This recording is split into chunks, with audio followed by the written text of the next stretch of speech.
Om Agyantimirandhasya Jnananjana Shalakaya Chakshur Unmilitam Yena Tasmai Shri Guruve Namaha Shri Chaitanya Manovishtam Sthapitam Yena Bhutale Swayam Rupa Kadamayam Dadati Swapadantikam Vandeham Shri Guru Shri Yutapadakamlam Shri Guru Vaishnavansha Shri Rupam Sagrajatam Sahagana Raghunathan Tam Sajivam सावद्वैतम सावधूतम परिजन सहितम कृष्ण चैतन्य देवम श्री राधा कृष्ण पादान सगण ललिता श्री विशाखान्वितांश हे कृष्ण करुणा सिंधु दीनबंधो जगतपते गोपेश्वर गोपिका कांत राधा कांत नमोस्तुते तप्त कांचन गौरांगी राधे वृंदावनेश्वरी वृषभानुसुते देवी प्रणमामि हरिप्रिये वाञ्छा कल्पतरुभ्यश्च कृपा सिन्धुभ्यैव च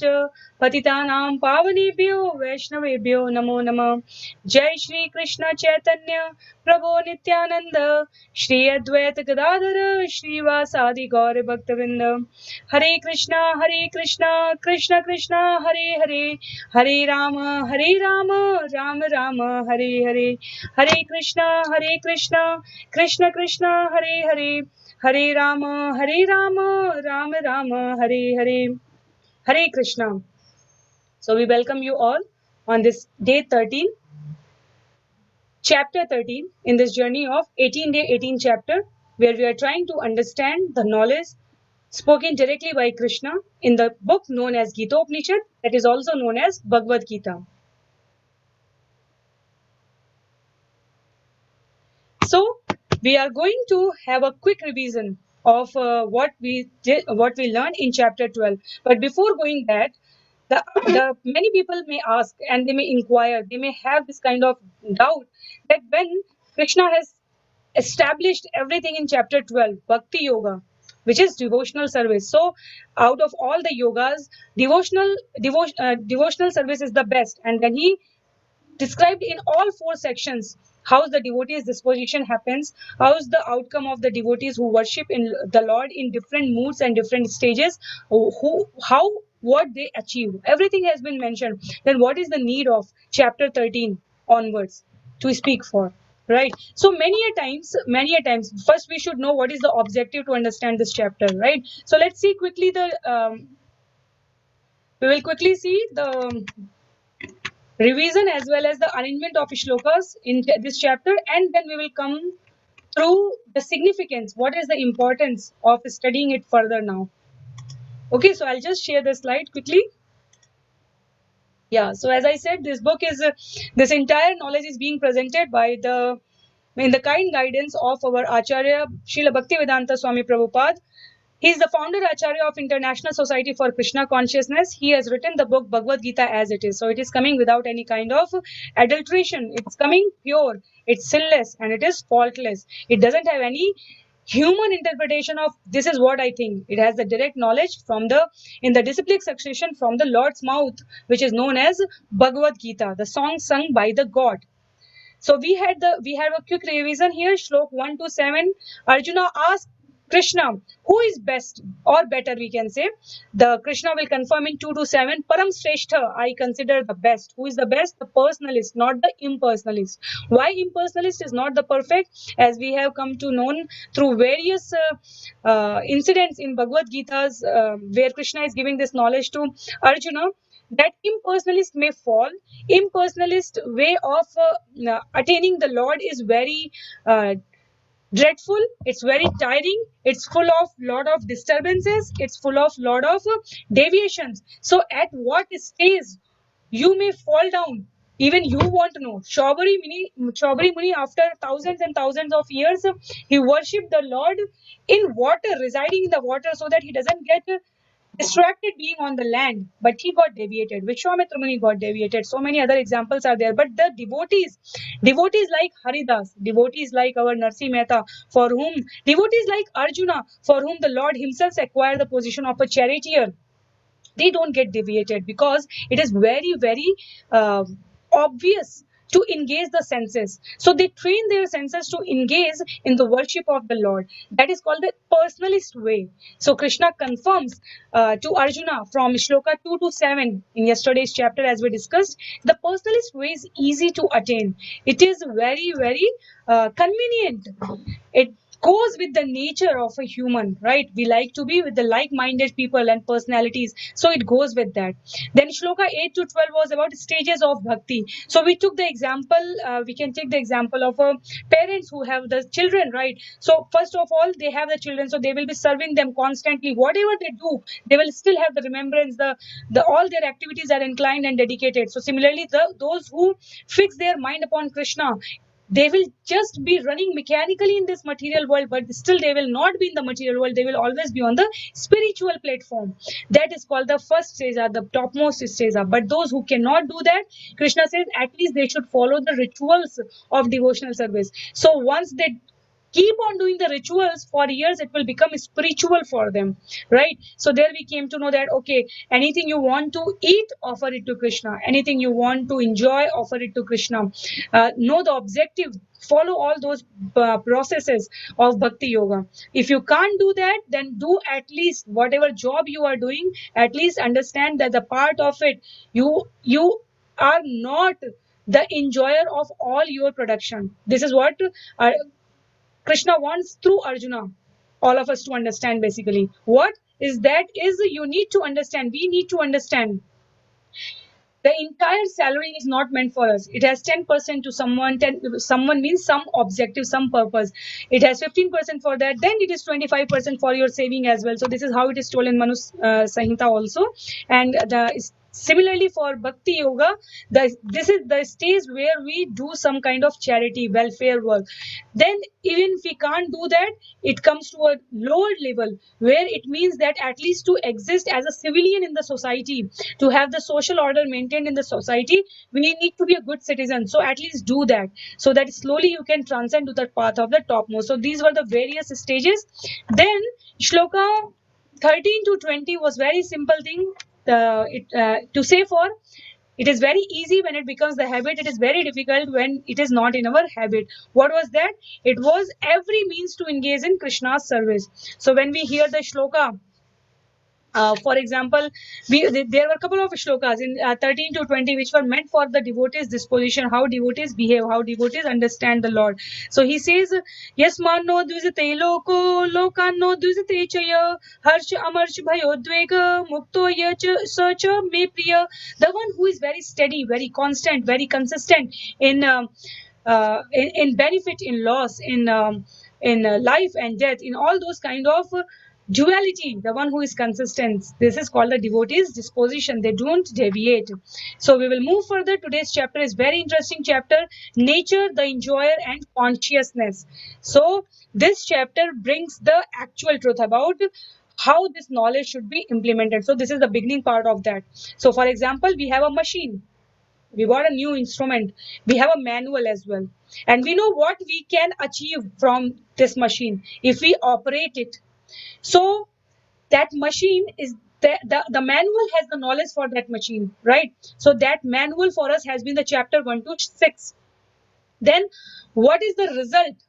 What is the result? We know if it's a washing machine, to say for, what it will do, it will clean the clothes in the end, right? After entire time period over, when we set the settings and all. The setting which we set in any instrument, that task, the way we accomplish the outcome from that machine is what is called the process.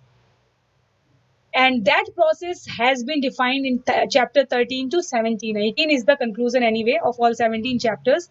But that process is called, is the beginning. These chapters are beginning. So if we add more soap or less soap, if we made it to what mode it needs to be put. So similarly, being in this material world, we have been given this body. Through Bhagavad Gita, which is a manual, we know what we are going to achieve. We are going to, our destination is to understand the life after life, to go back to the Godhead, attain the lotus feet of Supreme Personality of Godhead. So outcome is known. That is Bhakti Yoga, 7 to 12, we know that. 1 to 6, we know This is the use, this is identity, this is how this machine will work. But then 13 to 18, 17, whatever we say as the end chapter, is actually the process. Set this button, do this preset, add the soap, fix the timer, uh, open the knob, uh, connect the plug. All these things are process. So 13 to 17. Now, if we do not, if we make the knob to go here, there, if we haven't connected the water to go out, we are taking the example of washing machine, right? So the process will not accomplish. We might be at some stage, but we will not reach the end result, which is to attain the lotus feet of the Lord, to reach to the eternal abode, to be able to serve Lord in the eternal form, not through this body which is going to destroy one day. So what are those components? How our mode, whether it is a cotton, whether it is a nylon, whether it is a sports clothes, whether we want to rinse it, whether we just want to wash it, what all, that setting is the starts with these chapters. So we need to understand that machine, how does it operate, and then the function, do the function through which we want to achieve. So why I'm setting this narration, this entire setup is to be very sure why we are talking about nature, enjoyer, and this consciousness. So if we remember very clearly in the beginning, we said the Bhagavad Gita comprises of 5 topics. Ishvara, Bhagwan, Lord, is one. Jiva, the human beings or the living entity, second. Prakriti, the nature which all of us are surrounded with. Then Kala, time, and then Karma. So these were the 5 topics we said that Bhagavad Gita covers, and if we understand these 5 topics through these 18 chapters, we will be able to understand at least what Lord wants from us. Whether we are doing it or not, that will depend on our constant association with Bhagavad Gita, constant litmus test, constant introspection. We will be able to know that. So now we are talking. We have talked about Bhagwan, who is Bhagwan Shadashwaryam. We said that those who possess 6 qualities. We saw the definition of Parashar Muni, which was given by Ishwar, and then we saw the citations from the Shastras: Ishwara, Parma, Krishna, Sachidananda, Vigraha, Nadir, Adir, Vindam. So we came to know all that. Then Jiva, as a living entity. So far, at least, I believe each one of us are aware with the 12 chapters outcome. Jiva, we are part and parcel of Krishna. So we are not Lord, but we are the parts of the Paramatma. That's why the soul residing within us is called Atma, which is the part of Paramatma. So we understood the 2 topics already, and we will keep understanding through the remaining chapters as well. But at least we have an idea now. What is Jiva? What is Ishvara? What is a living entity? And what is God? Then we come to the 3rd point, which was karma. So we came to know about karma. There were 2 chapters fully dedicated. Along with that, in every chapter, it's being touched, because when Krishna speaks to Arjuna, as I said, it is not divided into the chapters or the sessions, right? It is bounded. It is just bound by that particular moment of time. The entire conversation happened. So that's why we may find shlokas here and there for a certain topic. Through the Bhagavad Gita, we may find shloka for bhakti, we may find shloka for karma, we may find shloka for nature, prakriti, we may find shloka for Ishwara, we may find shloka for Jiva. This classification is for our understanding that whatever it might be, it is out of these 5 components. So we understood about karma also. Then Kala, time. So Krishna told when we remember in chapter 11, Shlok 32, Krishna tells, when he shows the universal form to Arjuna, he says, I am Kala. When Arjuna asks, what is your objective? What is your mission? Then he says, I am Kala. I am time. So we understood time there as well, right? And we keep understanding the time when we talk about Brahma's day, lunar day, solar day, how many days are there? Brahma's entire lifetime is equal to the 311 trillion human years. 40 billion, 311 trillion, 40 billion years. Human years is actually equal to the Brahma's life. So time will also keep coming. Kal will also keep coming. What is significant is Prakriti, nature. So as you know, the chapter name is nature, consciousness. So we are talking about nature, enjoyer, and consciousness today. So this has been divided into 35 shlokas, and we divided into 4 broad categories.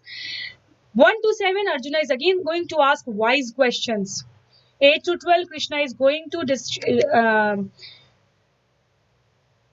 give the to develop our understanding. He is going to give the answer of these items of knowledge.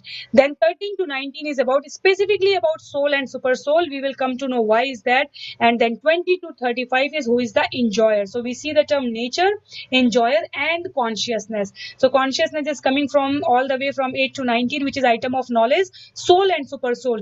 Nature is coming in the question where Arjuna is going to ask the question, and then enjoyer we will understand from shloka 20 to 35. So let's begin with beginning shlokas first. What are the questions Arjuna is asking here?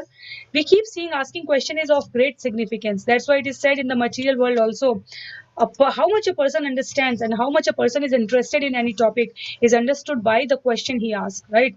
An intelligent question may open the door for many solutions, even though the answers might be known by the question, the one who has said the question. But the problem is we never know the limit of this intelligence, this knowledge. So a kind of question we ask define the kind of interest, the kind of understanding, the kind of outcome we are assimilating. So let's begin with Arjuna's question. Arjuna uvacha Prakritim purusham chaiva kshetram kshetragyam cha etadvitum ikshami jnanam gyeyam cha Keshava. Arjuna said, "O my dear Krishna, I wish to know about Prakriti, nature, Purusha, and the field, and the knower of the field, and of knowledge, and the object of knowledge." The Supreme Personality of Godhead is going to reply here. So, Supreme Personality of Godhead will reply in Shloka 2 and 3 for these 6 questions. What are the 6 questions Arjuna is asking? Arjuna is asking Prakriti, nature. What is the material nature? So we have tried to present it as well so that it is very crystal clear and just not the shloka and its translation. So if we look at this takeaway points for us from this shloka is Arjuna wants to know about material nature. Then he wants to know who is the enjoyer of this matter. So Purusha, Prakriti, Purusha. Then he wants to know field in which one can act within the material world. So that is Kshetra. Then he will ask entity which experiences the field of actions is Kshetragya. Kshetragya. Then what is to be known is Jnanam. And who is the object of this knowledge is Gyayam. So if you see below, as you can see, Acharya says that the answer for these 6 questions is actually spread across the chapter. So it's not like it's going in any particular sequence, but as and when we see it relevant, it is always sequentially related. So if Krishna will explain one, the next one will definitely be related to one of these 6. So we are starting because we are starting with these questions not because Krishna has not answered it. As I said, Krishna has answered everything now. Now whatever is the practical implication of it. First of all, think about it. We all will think. This body, what is it meant for? Basically, when Arjuna is asking what is Kshetra, he meant to ask about this body. So there are always in English, if we say there are 2 ways to state a sentence. It can be direct, it can be indirect. So when it is direct, Krishna says you are different from this body, right? Other than that, nothing more is told about. All of the citation so far has been for the soul, Atma. But now we are going to understand about this body, because many times people have the confusion about it. They can't really relate. So Krishna will answer sequentially for this 6th question. And we are going to understand it with the shlokas. So let's see. We are going to have a very continued sessions because the topic seems a bit technical, but we will try to understand it in the most practical way. So Prakriti, Purusha, Kshetra, Kshetragya, Jnanam, and Gyeyam. These are the 6 topics being asked by the Arjuna. Krishna will reply it. Field of activity. Kshetra means Kshetra in English if we know, in Hindi if we know, wherever you want to know. Kshetra is a particular field. The piece of the land, right? A land piece can be called a Kshetra. Now what we do in the Kshetra?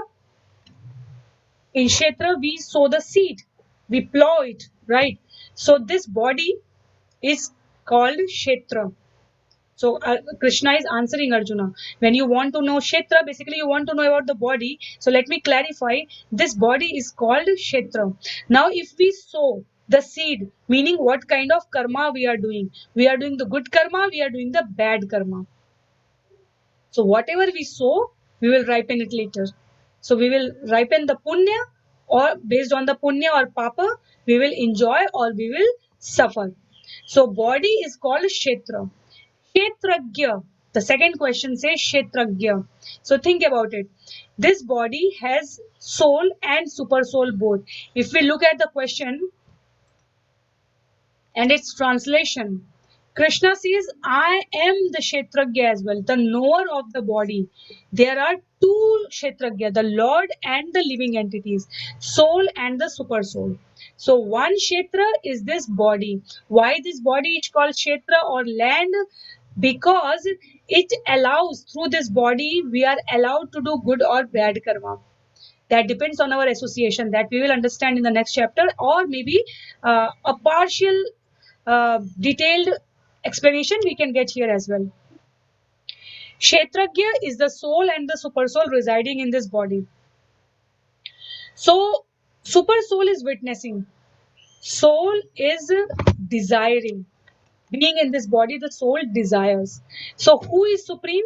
So there are two types of Kshetragya, but the supreme is always the most supreme, who is none other than Lord himself. So Kshetragya is the knower of the body. How do we understand it practically? Let's take an example.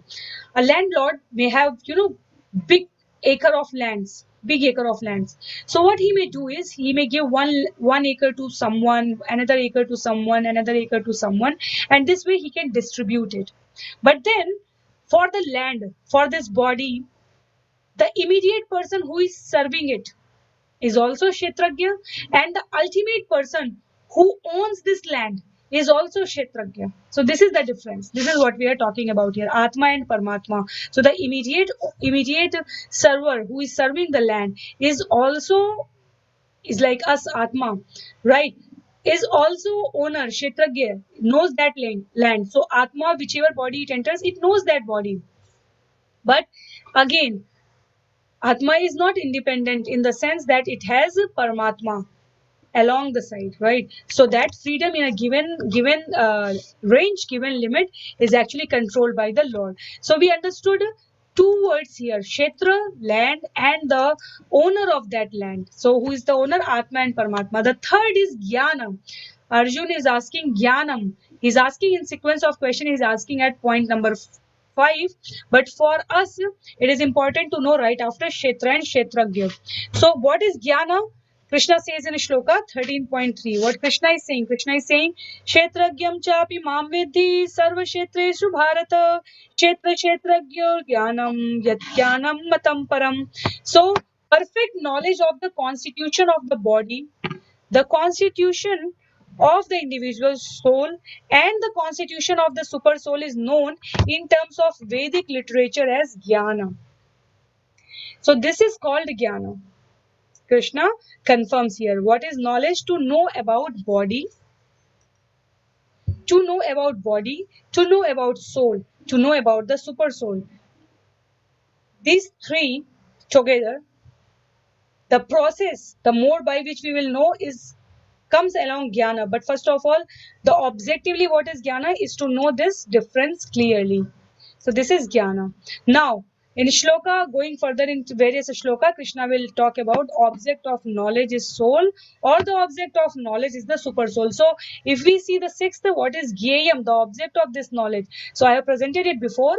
We haven't gone through shloka 4 onwards so far, but if you see the object of knowledge is soul or the object of the knowledge super soul, both way we will come to know from 13 onwards, 13 to 17 or 18.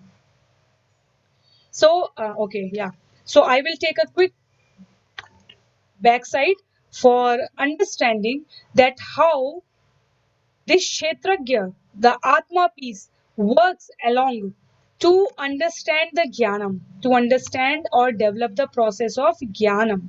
So if we see the shlokas here, I will just display for everyone.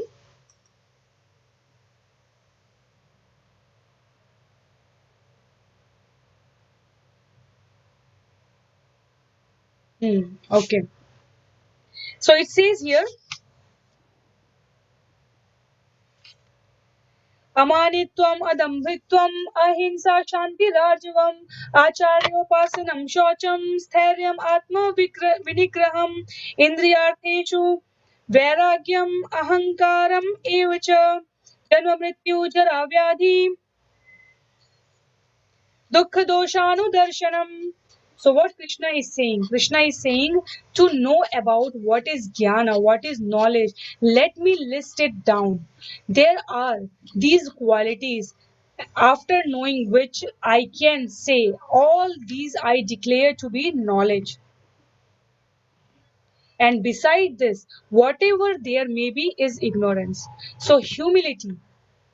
Krishna says humility, amanitvam.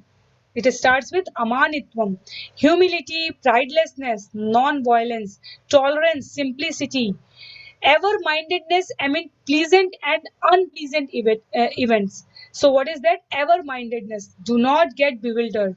Constant and unalloyed devotion to me. So knowing all that, Krishna says, is the jnana. Once we know that this is soul, this is super soul, this is karma kshetra, our body, and then acquiring these qualities, this propensity is jnana. About whom? About purusha. About purusha. Then through purusha we should be able to understand that Lord is the ultimate object of knowledge, is jnayam. What is to be known is the jnayam part of it.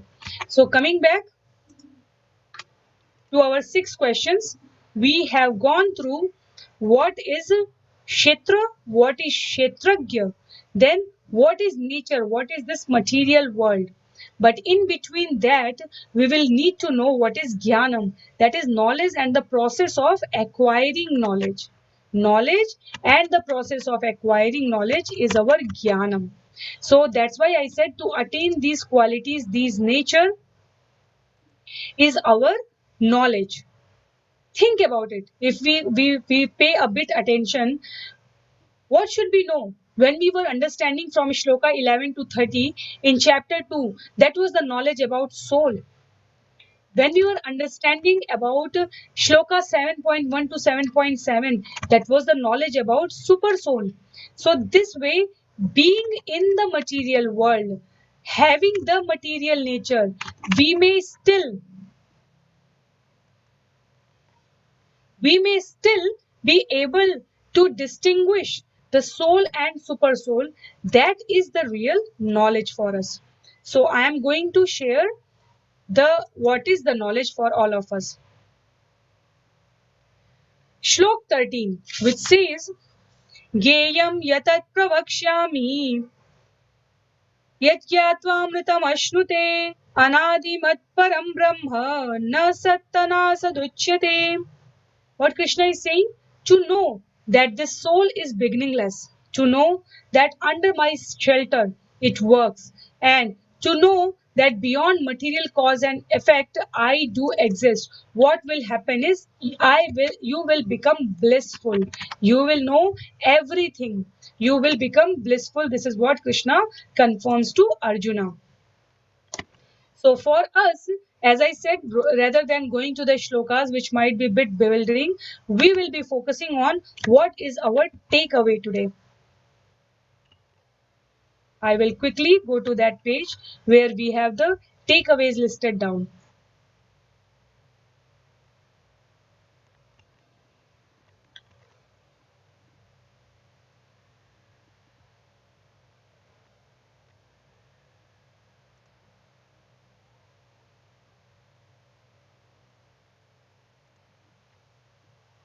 Yeah, so here it is. What Krishna is saying is, who is nature? This material world is actually the nature. Then who is to be known is our soul and super soul. So to know the quality that Lord will only be reciprocating as long as we ask for it, this is called the true nature. And this nature is being governed by so many components like Satogun, Rajogun, Tamogun, that we will understand in the next chapter. But here to understand the Prakriti to nature, we are very sure that both material nature and living entities are eternal. So we as the living entity are eternal.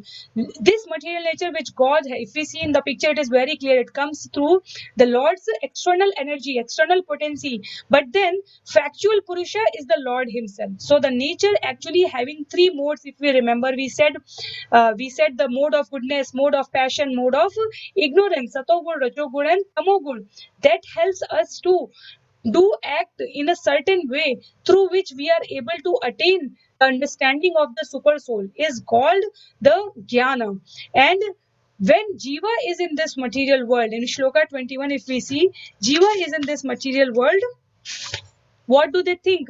Karya karan kritatve हेतु प्रकृति उच्यते पुरुष सुख दुखानां भोक्तृत्वे हेतु रुच्यते. Nothing happens by chance, as propagated by some scientist. Every effect has a cause. So jiva in this material world, although is having a soul within, is actually being governed, supervised by the super soul. So function of super soul is overseer, permitter, and supreme enjoyer.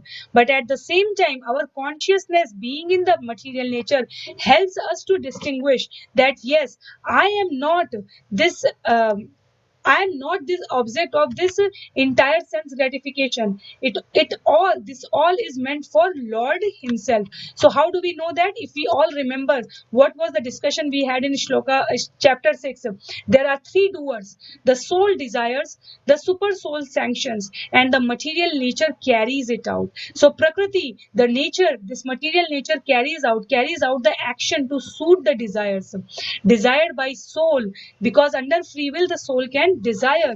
And then the super soul, based on our kshetra, if we remember the word, whatever we have sown the seeds in the past, the result of that is still with Krishna.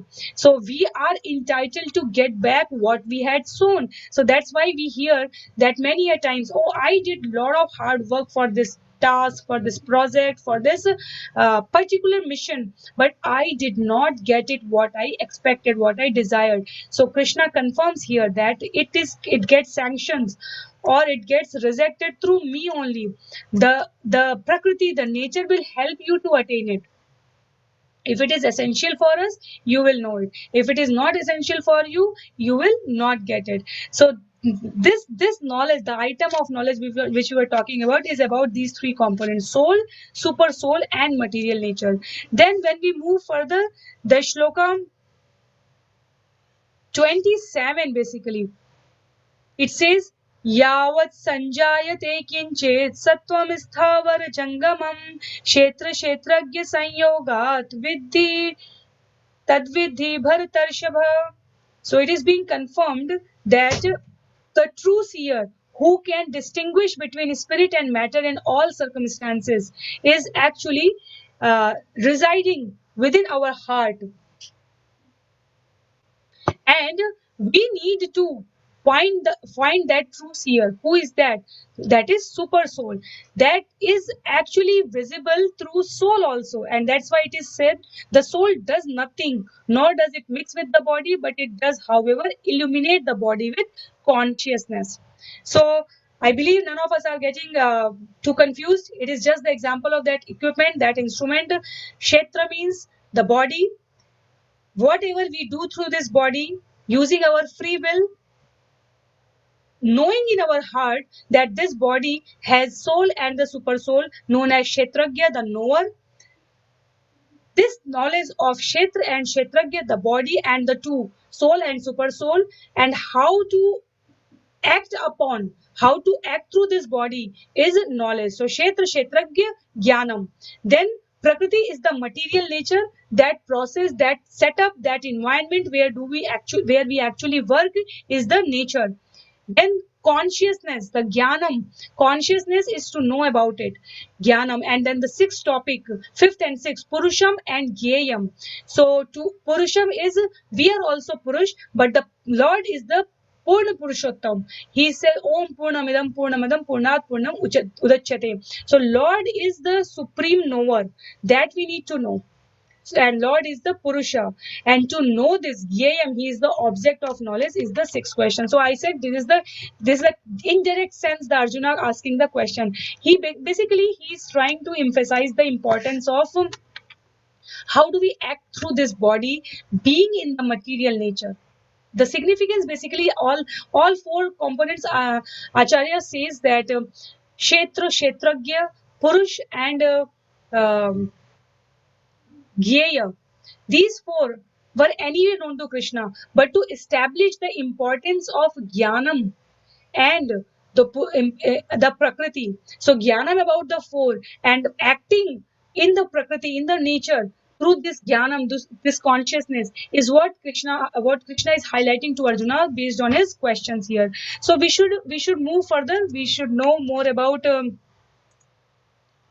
what Krishna is saying in Shloka 27 to 34.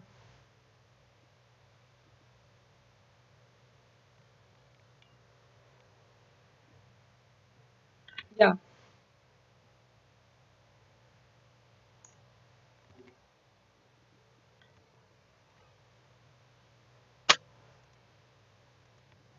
We have the shlokas here. So what Krishna is saying here, if we see, we understood the 20, 21, 22, 30, 23 and 24 talks about the material nature. So we will see all these things in the last 5-10 minutes. We will just see the things in the flow diagram and all kind of pictorial way I can present it. Topic shouldn't be considered technical, I will say again, because the object of our knowledge is Lord. That Lord has spoken many times. We should never be confused about it. Object of our knowledge is the Lord. The way to attain is there are many ways, Karma Yoga, Jnana Yoga. So Gyayam is Lord. Jnanam, the way to attain this knowledge or the knowledge itself is, we have understood there are four types of yogas: Karma Yoga, Bhakti Yoga, Jnana Yoga and Dhyan Yoga, all that. But Bhakti Yoga is best. It is the supreme that Lord has ascertained in the second shloka of the last chapter which we discussed yesterday, 12th chapter. Second shloka, Krishna says that personalists who consider this and work and act upon it is the best. So that one is also clear to us. So what is happening in shloka 20 to 26, all this shloka we will just see quickly.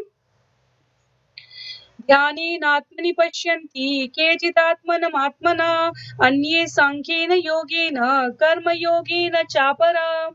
And then Krishna says, Anye tvemava jananta shrutvaanyebhya upasate te api chati taranteva mrityum shruti parayana. So Krishna establishes that although you may know this jnanam, this gyayam, this kshetram, this kshetragyam, but if you are still in the mentality of Purusha, meaning I am the enjoyer, and you use the nature, Prakriti, to do that, then you are still bound by.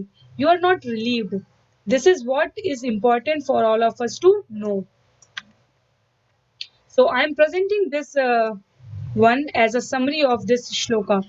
So Krishna says, some might know, this is shloka 25 or 26 which we just saw. The summary part is the conditioned souls, meaning all of us who are conditioned to be in this material life, can be of two types. We can, by knowing this knowledge, the item of knowledge, the jnanam, and by believing in the gyayam, who is the object of our worship, what we can do is we can act upon beyond the sense of spiritual understanding, or we can still be faithful in understanding of spiritual life. So if we don't want to understand, we don't want to get the spiritual understanding, what will happen is we will be atheists, called atheists, we will be agnostics, we will be monists, and we will be skeptics. If we remember, Krishna has told four kind of people, even though here they don't understand about me. So this is what is being said here. Those are four kind of peoples. Who are they? They are atheists, they are agnostics, they are monists, and they are skeptics. But then those who are faithful in understanding the spiritual life, they are of three types: introspective devotees, jnani, meaning philosophers, and nishkam karma yogis. So introspective devotees are those who understand spiritual world, Paramatma and Supreme Personality of Godhead.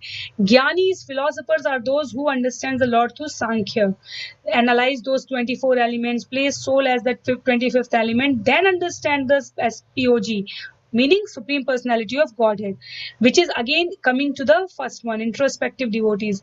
Then comes the Nishkam Karma Yogis, perfect in attitude, given a chance to advance in Krishna consciousness. So this is what is being, after knowing the nature, it is up to the Jiva, how Jiva wants to act upon it. So we will just take a very quick summary of these shlokas, and we have already taken actually, but this is another way to represent in terms of the translation. So in 20 to 21, Krishna says, Prakriti, Purusha and their union is this material nature. Prakriti, nature, Purusha, the Jiva, Kshetragya, one of the Kshetragya, and their union. So when Jiva, Kshetragya mixes with the material nature, then it causes all material changes and effects, and the living entity meets with good and bad qualities to the qualities that he has acquired due to his absorption with material nature. Then enters the Kshetragya. The super soul exists within all bodies as overseer, the permitter and the supreme proprietor. So what is the result? The result is one who understands Prakriti, Kshetra, Purusha and their interactions, they attain liberation and doesn't take his birth again in the material world. So ya evam veti purusham prakritim cha gune sahe sarvatha vartamanopi na sa bhuyo bhijayate. But then in 25 and 26, Krishna says there are other ways as well, which is jnana, ashtanga and karma. So after giving items of knowledge, Krishna confirms Arjuna that depending on whether you are the conditioned soul in what stage, you will be able to meditate upon what? You will be able to meditate upon the either my personal manifestation or my impersonal manifestation. So anything we can think of is starts with the kshetra. Then this kshetra has two kshetragya, then knowledge of kshetra, kshetragya, and where do they act, which is called material nature, is called jnanam, and through jnanam the object of worship is our purusha, and through purusha the last point, which is Yayam, we come to the feeling that he is our object of worship. So the chapter concludes with shloka 35, and then as I said, we have a flow diagram representation so that we become kind of fixed in our classification part. Otherwise, next time we hear the word Gyayam, Kshetragya, we might get confused. Purusha, Purusha or Prakriti is still easy to understand, at least by the name. So last shloka, what does it say? In shloka 35, it says, Kshetram Kshetrajnanaur evam Antaram Jnana Chakshusha Bhuta Prakritim Moksham Cha Ye Viduryanti Te Param. Those who see with eyes of knowledge the difference between the body and the knower of the body. So this one shloka actually not only comprises this entire chapter, but the entire chapters so far, all the previous knowledge also, just by 3 words. So we will look in detail. What does it say, right? So the translation itself says, those who see with eyes of knowledge the difference between the body and the knower of the body. So knowledge is jnanam, body is kshetra, knower of the body is kshetragya. 3 terms already covered, and can also understand the process of liberation from bondage in material nature. So material nature is our prakriti, 4th, and then whom to know can understand the process of liberation. To do what? What is Gyayam? What is object of worship? To attain to the supreme goal. So this single chapter, this single shloka covers this single chapter, and then it covers the entire knowledge summary covered so far. That's why Srila Prabhupada in this purport, right in the very end, knowledge, where does it come from? How to gain it? What it comprises of? So it comprises of body, soul, and super soul. So body is made up of 24 elements which are called gross elements. Prakriti, material nature. Then soul is different from the super soul. So material world works by combination of soul and material nature. Then super soul is anyway supreme. So how to gain this knowledge? So what does it comprise? It comprises of body, soul, and super soul, and then we understand the component. How do we gain it? So the process of knowledge is given in shloka 8 to 12, which was attaining all those good quality, humility, free from any kind of sinful reaction. All those were our good qualities. Those knowing about those qualities, jnana, and knowing doesn't mean that we do not use it. Knowing means jnana. We always, as a spiritualist, as a practicing devotee, we should always be open to these options, right? So this knowledge of acquiring qualities, we should try to bestow, we should try to exemplify in our behavior. And how does it gain? So the second classification is, it says, is to hear from acharyas. Accept a spiritual master, hear him out, right? And what does it do? So what is our object of worship? About distinction of matter and spirit. So jnanam, by jnanam we are sure that body and soul are different. How to get free from material conception is process of knowledge.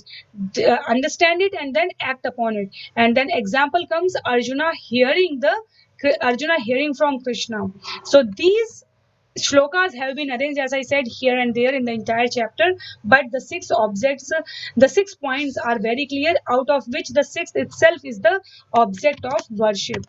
So this is how we are actually ending this chapter. I do not see any other point, because the extension of material nature, the Prakriti. So the name was nature, the enjoyer, and the consciousness. Enjoyer is Krishna himself, as he said, and Prakriti, nature, we understood this material world. But then how does this material world act? That we will see tomorrow. So mode passion, mode of ignorance, mode of goodness, we will see tomorrow. That will confirm. So the 13 and 14 should be read together basically, so that it confirms that how soul behave differently in association of this material nature. So in association of mode of goodness, in association of mode of passion, or in association of mode of ignorance, how does this material nature and the Atma, the Kshetragya, works together? That will be covered in the next chapter, which is tomorrow. So we are going to end the session today, but we have a very quick announcement. We have said it yesterday also. Bhagavad Gita is going to be recited.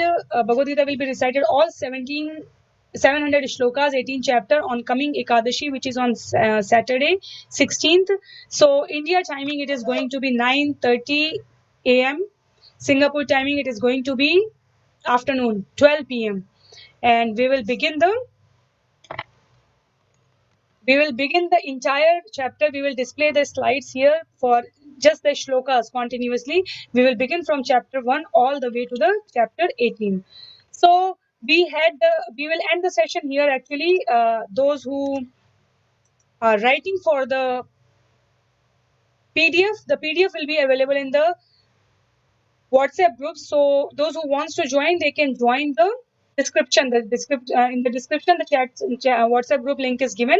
We can join it there. So before going, we shouldn't end it the way that, oh, we will still know about it in the next chapter, so it's fine. No, we are just going to take 2 minutes to pause and understand what were the 6 questions. Prakriti, material nature.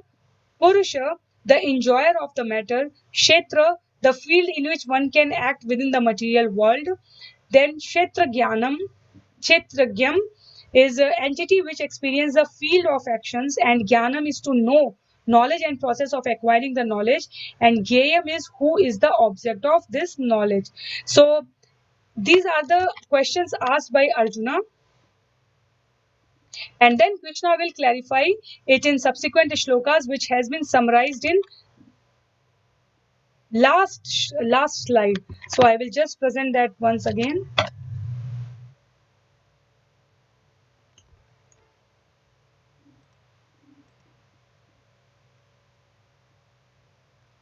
Today there is a bit delay in every display.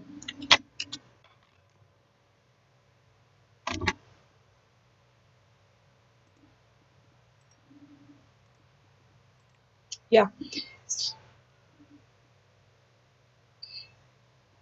So it had started with these 6 questions, and these are the shlokas count given where we understood about it. So all the way when we go in the end, yeah. it again went away. We came to know about the knowledge is to know about body, soul, and super soul. We came to know about this knowledge can be known through the disciplic succession, through acharyas, through books, in the kind association of devotees.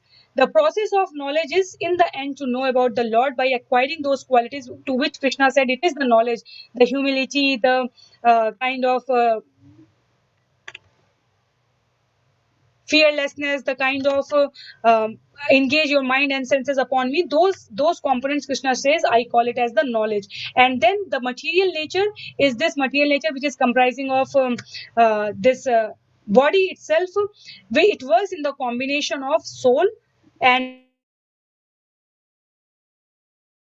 then the object of worship is to attain the Lord, and the Purusha is our Lord, who is the supreme enjoyer.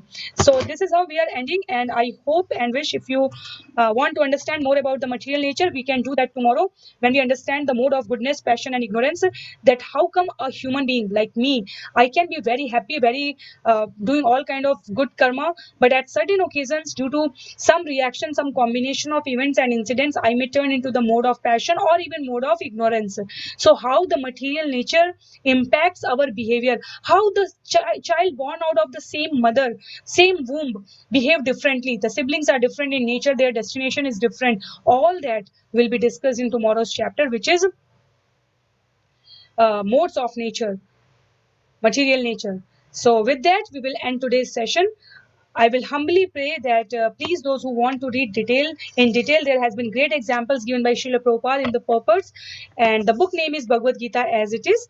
You may reach out to us if you want to know where can you find it from. Online, it is available on certain websites that also we can just forward to you, so you can understand and learn more about it. With that, Srila Prabhupada ki jai, Srila Gurudev ki jai, Ananta Koti